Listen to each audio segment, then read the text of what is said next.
Sup, tank nerd? You wouldn't believe it, but this is actually, I don't know if you can even hear that. This is like the 4th time I've tried to record this video and I keep getting interrupted by all sorts of things and it's so annoying. I'm just gonna go with it, honestly. This is the jank upload. Let's get into it.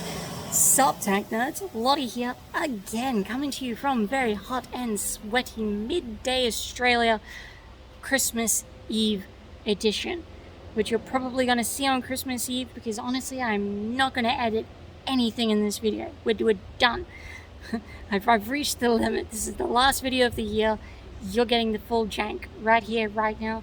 You're getting 110% Lottie in her natural habitat, not putting on a happy face for the camera. Yeah, because I keep getting annoyed by next door neighbours, among other things. We'll touch on that in a second. Getting annoyed. Anyway, yes, we're going to quickly cover what we've been up to, what are we doing next year, and whatever I decide in the 15 or so minutes that this video is going to be. Maybe longer, who knows. Right, let's get into it. Morgan is finished. There's a shiny car under there. You're just going to have to take my word for it. I was going to show you, but because I keep getting interrupted, I'm just going to leave it there to be covered. It used to live over there. I'm sat down because I can't be bothered to stand up. I'm going to have to anyway. Ugh.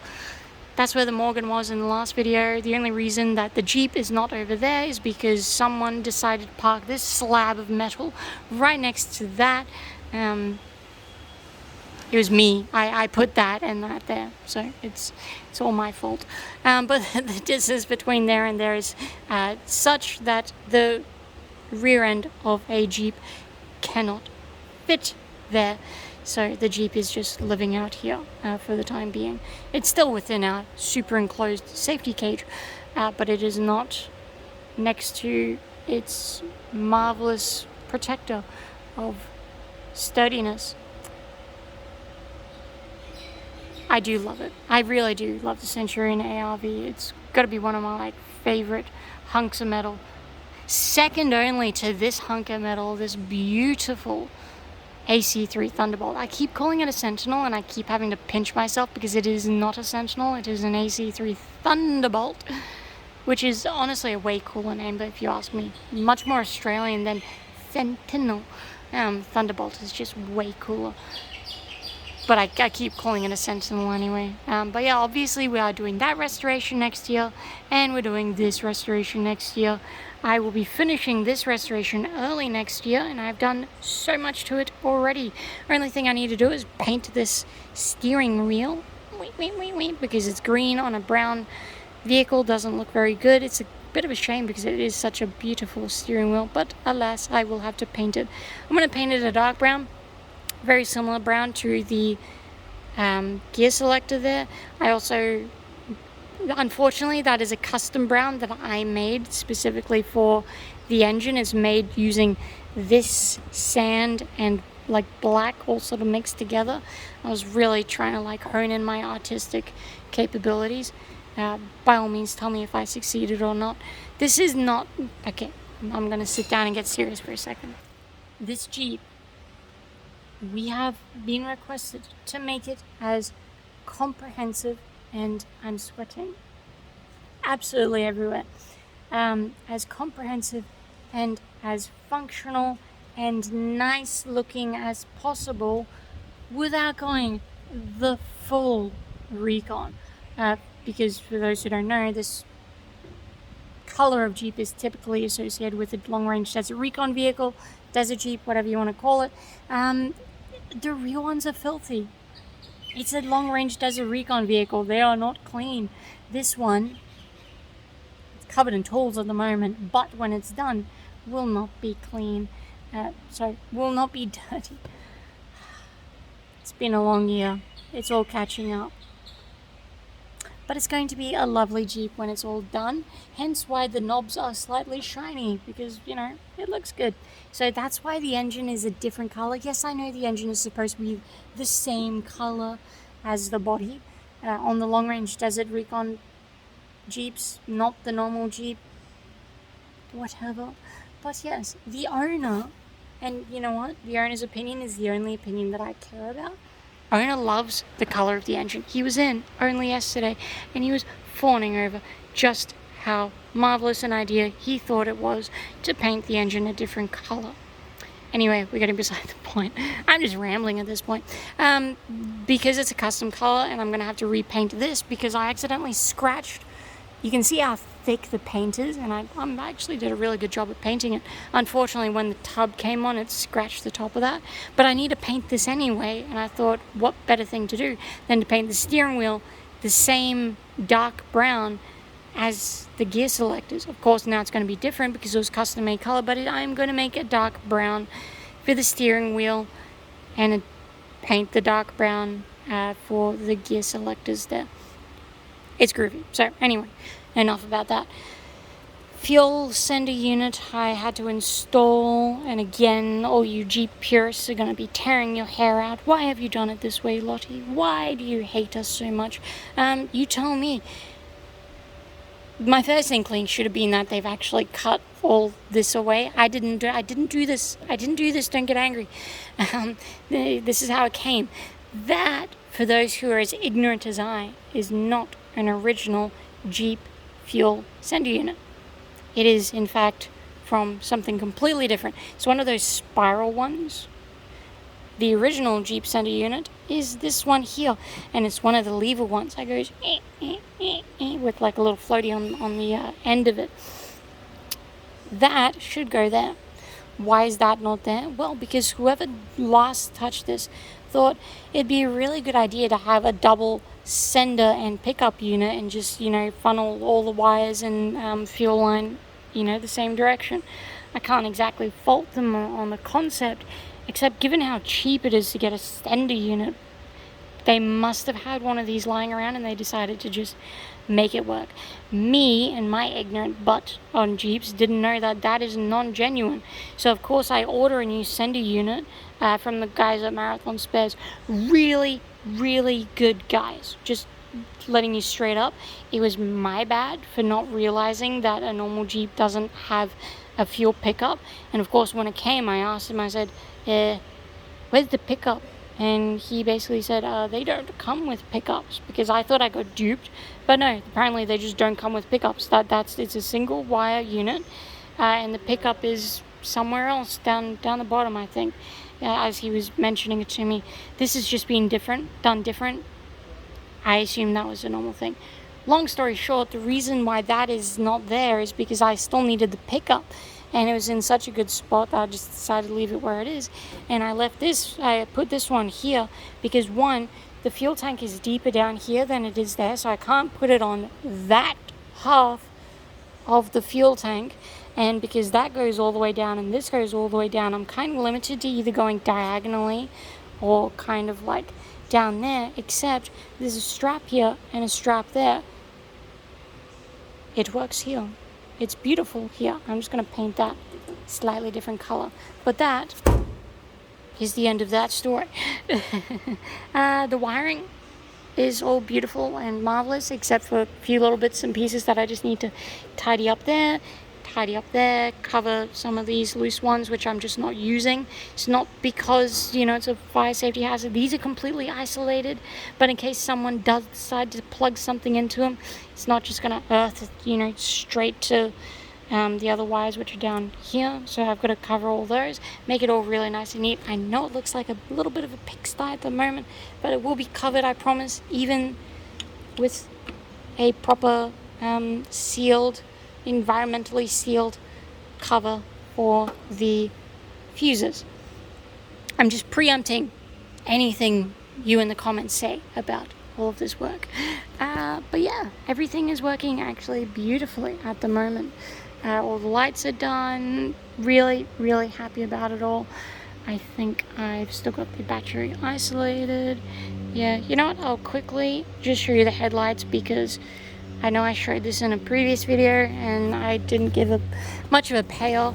I've still got to attach this up properly. Come on. There we go. We have headlights.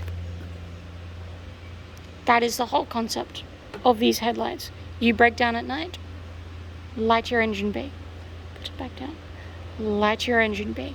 It's groovy. And the other one does the exact same thing. Very, very happy with that. And the rear lights work too. Really, really happy about that. I will attempt to press the brake pedal and film back here.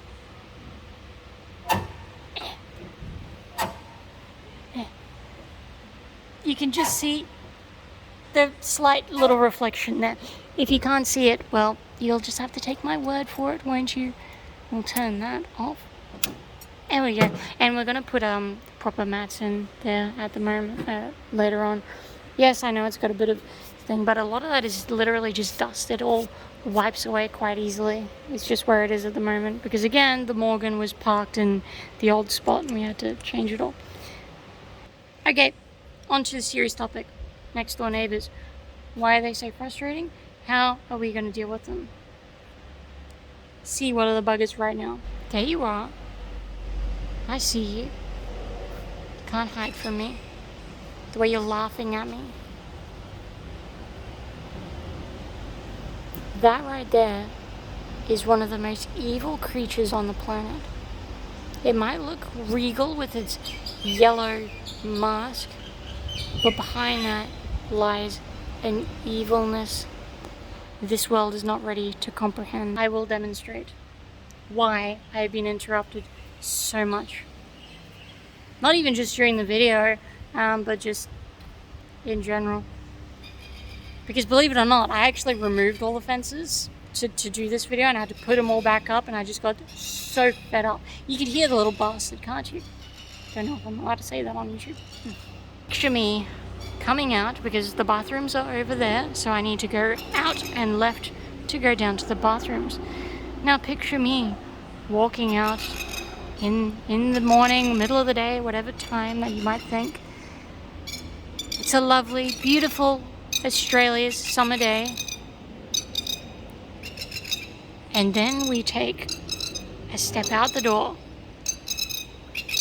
Which one's gonna do it first? Which one's there? Ha! Ha! Absolute vicious. He's coming back in for another one. Woo. They hate as soon as you step past. Okay, fine. And what's really annoying is before they've actually tempered a little bit, they were coming inside because I was standing over there doing GP stuff. Such annoying. Why are they being so annoying? Because eggs. They've got eggs there. And we here at Lottie the Tank Whisperer, we respect animals. Oh, where's the other one gone? Oh. They're everywhere. They're so annoying. But yes, I have to go that way to go to the bathroom. Okay, we're just gonna leave. They got a little cranky. And that backlighting's terrible anyway. So yeah, had to put up with them. Absolutely annoying feral creatures. For those who don't know, because most of you aren't Australian, those are called plovers. Vicious little creatures. They didn't actually hit me that time, which was good. But sometimes they misjudge their swoop and they just... it hurts them more than it hurts you, but yeah, that's kind of their fault. They are notorious for having their babies in some of the most ridiculous places. They are not smart birds by any stretch of the imagination. When those eggs hatch, they will be the most adorable little babies, little chicks. They're like that size, and they're like that round, and they got like little legs, and they're just adorable. But they are so stupid. If you so much as like walk in that general direction, they'll like crouch down like into the ground, and they can be very well hidden, which is a problem if you're driving. If it wasn't obvious, that's our main driveway, and we can't really move them because they're just hyper territorial, which is why we stuck up the witches' hats around them. Hopefully, because this is happening all over the Christmas break, they'll hatch and then they'll just move somewhere else. They generally expand their area of influence, so they'll probably actually go somewhere cooler, because I know for a fact that the chicks don't like it in the blazing hot sun on, hot stone roads or anything like that. So that should hopefully be resolved by the time we get back from our Christmas break. I am an animal lover at heart, but those things test my patience. Jesus, they do. They're horrendous. It is literally because this fence is up. I was doing a little bit of pressure washing before, which is why there's water on the floor, and they were just like doing their normal nonsense sort of stuff. And because we had to leave that one half closed as well, sometimes we open both the roller doors, and yeah, it's just not going to happen. So thank heavens it is Christmas, so we can ignore them for a while. I think we've had them for maybe 2 weeks now. 2 weeks. Must be getting close to them hatching, and then once they hatch they can go bugger off. So anyway, that's an introduction to an Australian plover. They love setting up camp in the most traffic heavy environments. Back at my old job at the Australian Armour and Artillery Museum, they would like literally lay eggs on our like driving track, which was just so stupid. Anyway, I think that'll do it for this ranting, rambling Christmas special. I hope you like this little touch into the psyche of Lottie when she's not being so pedantic about how she appears on camera. I've been hot and sweaty, Lottie. I will see you all on the next one. Oh, and before I forget, check out the Turret Monsters podcast. Just simply type in Turret Monsters podcast. I will leave it in the link down description below. If for whatever reason you don't have the ability to Google, I'll leave a link. Don't know how you found this video in the first place, but I'll leave a link for you. It'll be the first thing in the description down below. How about that? Go check that one out. It's my podcast that I do with my good friend Ted, and we bring in a bunch of special guests. So there's an episode with Talk to Me Goose with Peter. Just released one with director of the Canadian Tank Museum, Jeremy Blowers. And we've got another one coming out with Sophie Lyon. So yes, everyone, if you want to see those marvelous interviews / podcasts, go and check out the Turret Monsters podcast. I have to plug it because we just finished recording episode 11. At the start of next year, we will begin to release them all onto YouTube, but they are on Spotify and Apple Podcasts right now if you want to listen to them early. Also, if you want to see the video early, go and subscribe to the Turret Monsters Patreon. All the money gets regurgitated back into making high quality content for the Turret Monsters podcast, which has become my new weekly thing. So anyway, with that, leave a comment in the dooply doops down below. It does wonders for the engagement. Hit the like and subscribe, all the nonsensey stuff, which I don't really push too hard, but because it's Christmas, I deserve something nice.